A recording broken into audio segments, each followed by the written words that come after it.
지금 둘째 마당 5장을 진행을 하고 있습니다. 인터페이스에 대해서 알아봤고요. 이제 추상 클래스 알아보도록 하겠습니다. 추상 클래스라고 하는 거는 실제 클래스로 만들기 힘든 상태를 얘기를 합니다. 클래스라고 하는 거는 우리가 클래스 안에 함수 상자를 이걸 만들겠다라고 했는데 우리가 만들겠다라고 약속을 한 게 혹시 있다면 그 약속한 걸 아직 못 지킨 상태죠. 그러면 그 클래스라고 하는 붕어빵 틀에서 실제 붕어빵을 만들어낼 수가 없습니다. 기본적으로는 원칙적으로는 그렇다는 거죠. 그래서 예를 들면 여기 우리 만들었던 캘크2라고 하는 프로젝트 안에서 캘크라고 하는 게 있고 그 다음에 이게 인터페이스를 구현을 하잖아요. 그럼 여기다가 새로운 클래스를 하나 추가를 해봅니다. 오른쪽 마우스 버튼 눌러서 new 그 다음에 코틀린 클래스로 하는데 캘크 어댑터라고 하는 클래스를 하나 만들어보죠. 클래스 선택하고 엔터를 칩니다. 그럼 이 캘크 어댑터라고 하는 게 만약에 인터페이스를 구현한다라고 생각을 해보죠.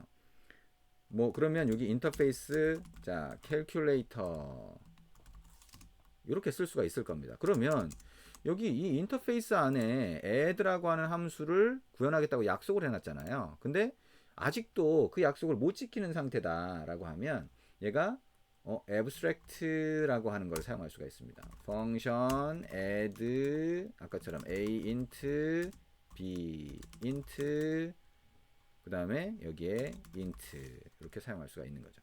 그래서 여기 보면 우리 캘큘레이터라고 하는 거에 정의되어 있던 거를 구현을 하겠다고 했는데 아직 못한 거죠. 그래서 abstract라고 하는 걸 붙일 수 있고요. 여기에 override 이런 걸 붙이면 add 이렇게 만들 수가 있겠죠.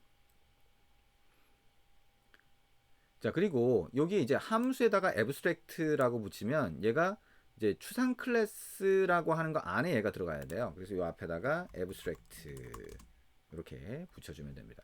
이 추상 클래스라고 하는 건 실제 뭔가를 만들어낼 상태가 아니라는 거죠. 얘기한 것처럼 붕어빵 틀인데 붕어빵 틀이 완성이 안 됐다라고 생각을 하시면 됩니다.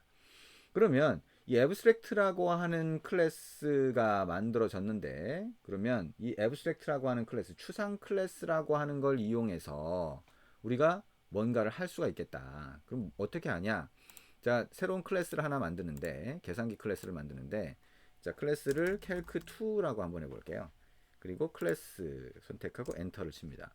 그러면 이렇게 calc2라고 하는 클래스가 만들어지죠. 그러면 이번에는 콜론을 붙이고요. calc 어댑터를 상속을 받습니다. calc 어댑터를 상속을 받고요. 여기 보면 빨간 줄이 나오죠. calc 어댑터라고 하는 게 우리 필요하면 생성자를 호출을 해달래요. 생성자 호출을 합니다. 이렇게 되겠죠. 그 다음에 calc 어댑터라고 하는 쪽에 가보면 이렇게 되고요. 생성자 이렇게 호출을 해줬습니다.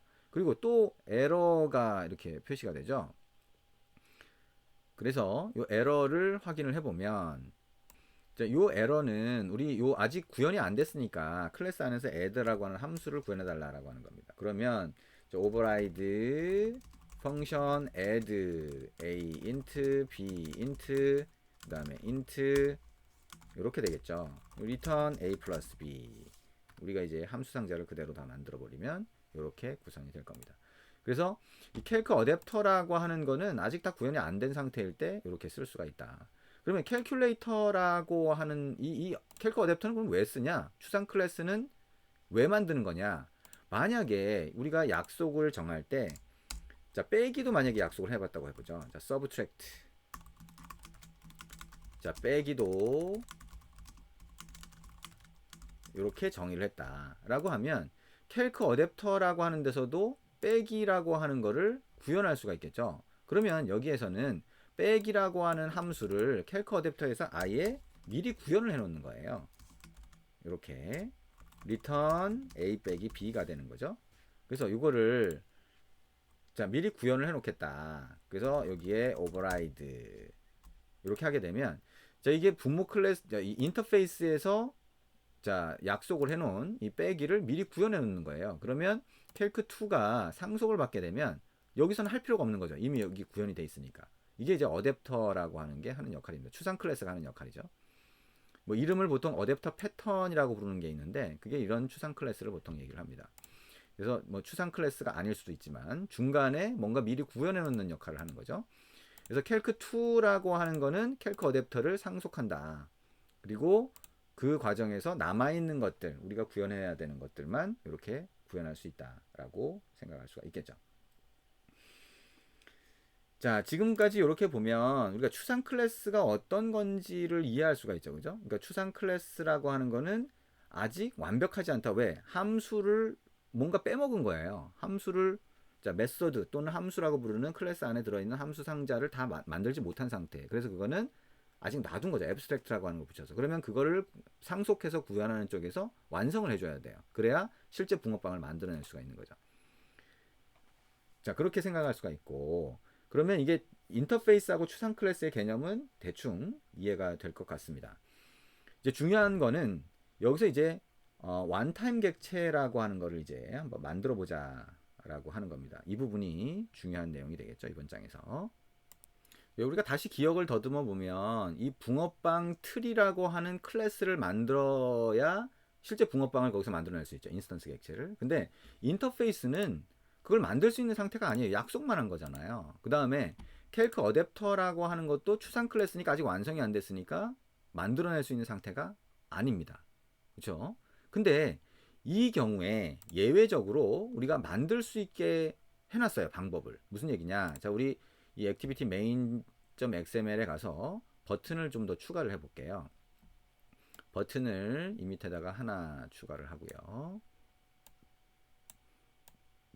자, 그리고 이 버튼의 아이디를 보면 버튼 2가 되겠죠. 자, 버튼에 표시된 글자를 확인 1 이렇게 한번 해보고요. 그 다음에 또 하나의 버튼을 추가를 하고 이 또 추가한 버튼은 이 버튼의 아래쪽에다가 이렇게 한번 갖다 붙여봅니다. 자, 이렇게 붙여보고요. 요거는 자, 확인 2라고 만들어 봅니다. 자, 결과라고 하는 거는 지금 얘가 어디 있어야 될지 모르는군요. 위쪽으로 이렇게 연결해서 붙여주도록 하겠습니다. 자, 그래서 버튼 2와 버튼 3이 추가가 됐죠. 메인 액티비티 쪽으로 가서 자, 버튼 2가 클릭됐을 때의 코드를 입력을 해봅니다. 버튼 3도 마찬가지고요. 버튼 2.set 클릭 리스너 엔터 이렇게 가봅니다. 그러면 우리가 캘크라고 하는 캘크 또는 캘크2라고 하는 완성된 클래스에서 뭔가 객체를 만들어낼 수가 있죠. 근데 그것 말고 자, val 캘크1이라고 하는 변수를 하나 선언을 하고요. 변수 상자를 만들고 거기에다 넣을 건데 이번에는 자, 인터페이스라고 하는 거에서 직접 객체를 만들어낼 겁니다. 그러면 오브젝트 땡땡 자, 오브젝트 콜론을 사용합니다. 그리고 인터페이스 이름을 쓰는 거죠. 캘큘레이터라고 하는 이름을 쓰고 자, 중괄호 엔터. 그러면 자, 캘큘레이터는 완성된 클래스가 아닌데 붕어빵 틀이 아닌데 붕어빵 틀을 만들겠다고 약속만 한 거예요. 그러면 이 약속만 한 거를 기준으로 해서 이 안에서 약속한 게 있겠죠. 이 캘큘레이터에 있던 서브트랙트는 일단 삭제를 해보고요. add만 약속을 했다고 보죠. 그리고 캘크 어댑터에서도 자, add만 자, 저렇게 있다라고 볼게요. 그러면 메인 액티비티에서 자, add를 추가하면 될 거예요. 그죠? 자, 여기서 약속했던 add라고 하는 함수를 여기 안에서 직접 만들어 줘야 됩니다. 안 그러면 얘가 동작할 방법이 없잖아요. 그래서 add라고 하는 거를 이렇게 추가를 해보자. 그러면 add라고 하는 게 자, return a 플러스 b다. 예를 들면 자, 이렇게 하는 거고요. 이게 인터페이스 안에 있는 거를 직접 구현하는 거니까 오버라이드가 된다. 근데 잘 보면 이걸 만들어서 바로 변수 상자에 할당했기 때문에 이거는 클래스로서 동작할 수 있는 코드가 아니죠. 다시 말하면 이 변수에 한번 넣어서 사용하고 나면 더 이상 쓸 일이 없는 겁니다. 다시 말하면 한 번 쓰고 버릴 기능이라는 거죠. 그 기능을 여기서 그냥 직접 구현을 하고 한 번 쓰고 버린다는 겁니다. 그래서 원타임 객체, 한 번 사용할 객체라고 할 수 있고요. 인터페이스라고 약속만 해놓은 데서도 이렇게 객체를 만들 수 있다. 오브젝트 땡땡을 사용합니다. 이렇게. 그래서 한 번 사용할 객체를 만들어내는 방법이 되고요. 자, 그리고 이제 버튼 이 결과를 화면에 표시하는 건 여러분 직접 해보세요. 그리고 버튼 3이라고 하는 걸 눌렀을 때 동작하는 거는 자, 캘크 똑같이 1이라고 하는 걸 만들고 자, 오브젝트 땡땡을 쓰는 것도 마찬가지인데요. 자, 캘크 어댑터라고 하는 추상 클래스를 한번 써볼게요. 그럼 추상 클래스는 클래스잖아요. 인터페이스가 아니라. 그래서 얘는 생성자 호출 부분을 넣어줍니다. 그래서 기본 생성자 소괄호를 넣어주고요. 중괄호 엔터를 사용합니다. 이것도 마찬가지로 add라고 하는 거를 아직 구현을 못했잖아요. 함수를 아직 만들질 못했습니다. 그래서 여기도 똑같이 이렇게 넣어줄 수가 있습니다. 그래서 여기서 우리가 알 수 있는 건 뭐냐, 인터페이스나 추상 클래스에서도 객체를 만들어낼 수 있다. 이게 한 번 사용할 객체다라고 하는 거, 이게 중요한 부분이 됩니다. 저희 한 번 사용할 객체 조금 있다가 다시 한번 정리를 하고 이어서 하도록 하겠습니다.